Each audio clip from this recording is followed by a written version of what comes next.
கர்த்தரும் மகிமை நிறைந்த ராஜனுமாயிருக்கிற ஆண்டவர் இயேசு கிறிஸ்துவின் நாமத்தினாலே யாவருக்கும் அன்பின் வாழ்த்துக்கள்.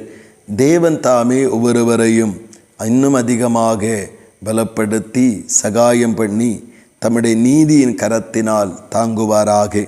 இந்த நாளுக்குரிய தியான வசனம் சங்கீதம் 101 அதன் 2வது வசனம் சொல்லுகிறார். இந்த சங்கீதக்காரன் சொல்லுகிறார், உத்தமமான வழியிலே விவேகமாய் நடப்பேன் என்று அந்த ஒரு தீர்மானத்தை எடுப்பதை நாம் காண முடிகிறது.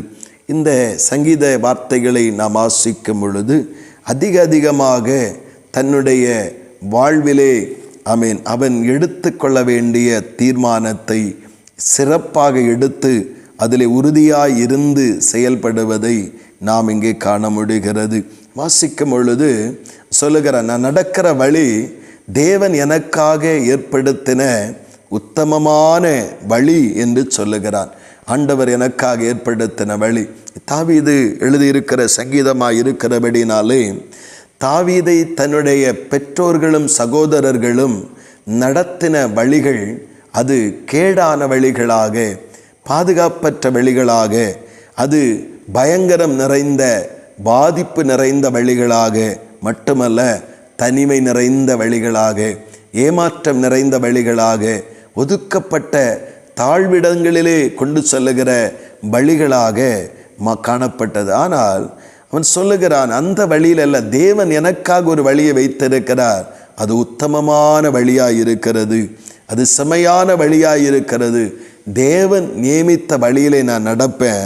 அதில் எப்படி நடப்பேன் என்றால், தேவன் நியமித்த வழி என்று சொல்லி என்னுடைய விருப்பப்படி நான் நடக்கிறதில்ல, அதில் ஞானமாய் விவேகமாய் நடப்பேன் என்று சொல்லுகிறான். கர்த்தருடைய நாமத்தினாலே இன்றைக்கு உலகமும் உலகத்தின் உறவுகளும் சொந்தங்களும் மனிதர்களும் நமக்காக ஏற்படுத்துகிற வழிகளெல்லாம் அது கோணலான, ஏமாற்றம் நிறைந்த, பாதிப்பை உருவாக்கக்கூடிய, பாலிடங்களிலே நம்மை கொண்டு நிறுத்தக்கூடிய ஒரு வழியாக காணப்படும். ஆனால் தேவ சமூகத்தில் தேவனை அண்டிக் கொண்டிருக்கிற, தேவனை நம்பியிருக்கிற தேவ பிள்ளைகளுக்காக கர்த்தர் உத்தமமான வழியை ஏற்படுத்துகிறார்.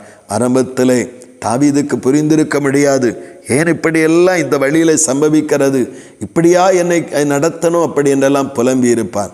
ஆனால் பின்பு அவன் புரிந்து கொண்டான், மனிதன் காட்டுகிற வழியை விட கர்த்தர் எனக்காக ஏற்படுத்தின வழிதான் சிறந்த வழி.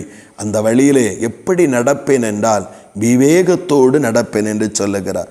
அதில் இஷ்டப்படி நடக்கிறதல்ல, அதிலும் அங்கே ஏதோ ஒன்று நடந்தேன் என்று சொல்லுவதில்ல, ரொம்ப ஞானமாக கவனமாக நடப்பேன். காரணம், கர்த்தர் எனக்காக ஏற்படுத்தின வழியில் ஞானமாகவும் கவனமாகவும் நடந்தால்தான் ஸ்தோத்திரம், எனக்கு மேன்மையும் அந்த உயர்வும் கடந்து வரும். அப்படி என்பதை அவன் அறிந்திருந்தான்.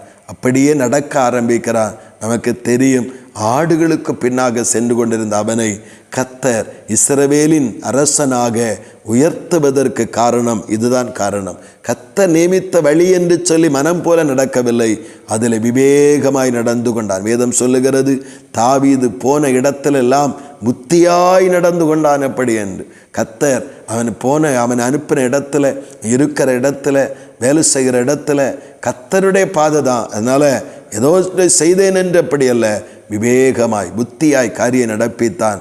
கர்த்தர் அவனை நம்பி அவனை உயர்ந்த அடைக்கலத்துக்குள் கொண்டு வருவதை நாம் காண முடிகிறது.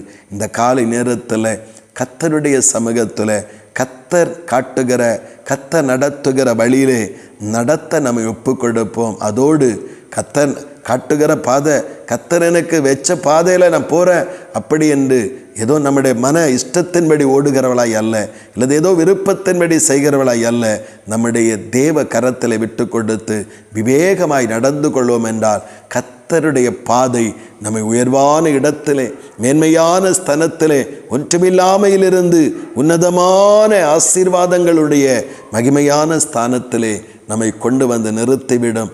தாவீதைப் போல நாமும் உத்தமமான வழியிலே விவேகமாய் நடப்போம். அந்த வழியின் முடிவு மேன்மையும் மகிமையும் ஆசீர்வாதமும் நிறைந்ததாயிருக்கிறது. ஆளுகை நிறைந்ததாக இருக்கிறது. அப்படிப்பட்ட உன்னதமான ஆசீர்வாதங்களுக்குள் கொண்டு செல்லும் இந்த வழியிலே அமைந்த தாவீதைப் போல நடக்க ஆரம்பிப்போம். கர்த்தர் தாமே நம்மில் மகிமைப்படுவாராக. ஆமேன், ஆமேன். செபிப்போம்.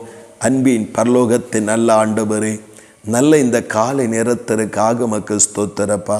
தேவனே, உம்முடைய மிகுந்த கிருபையினாலே இந்த நாளை எங்களுக்கு தந்திருக்கிறீர், அதற்காக ஸ்தோத்திரம். தேவனே, இந்த சங்கீதக்காரனாகிய தாவீது சொல்லுவது போல ஆண்டவரே, அவன் தன் வாழ்க்கையில் அனுபவித்து கர்த்தருடைய ஆசீர்வாதத்தை அடைவதற்குரிய அந்த பாதையிலே விவேகமாய் நடந்தது போல நாங்களும் எங்களுடைய மனிதன் உருவாக்குகிற பாதை அல்ல, சுய தோற்றத்தின்படியான பாதை அல்ல, கர்த்தர் எங்களுக்கு நடத்துகிற பாதையிலேயே விவேகத்தோடு நடந்து கொள்ள வேண்டிய ஞானத்தையும் கிருபைகளையும் பொறுமையும் தாரும். இந்த விவேகத்தோடு நடந்து கொள்ளுகிற அந்த பாதையினுடைய முடிவு உயர்வு, ஆசீர்வாதம், மகிமை, மகத்துவங்கள் உண்டாகிறது. அதற்காய் ஸ்தோத்திரம். இந்த பழிகளை நடந்து மேன்மை அனுபவிக்க உதவி செய்யும். அப்படி இரக்கம் பாராட்டுகிறபடியாய் ஸ்தோத்திரம். இயேசு கிறிஸ்துவின் மூலம் செபிக்கிறோம் ஜீவனுள்ள நல்ல பிதாவே. ஆமேன், ஆமேன்.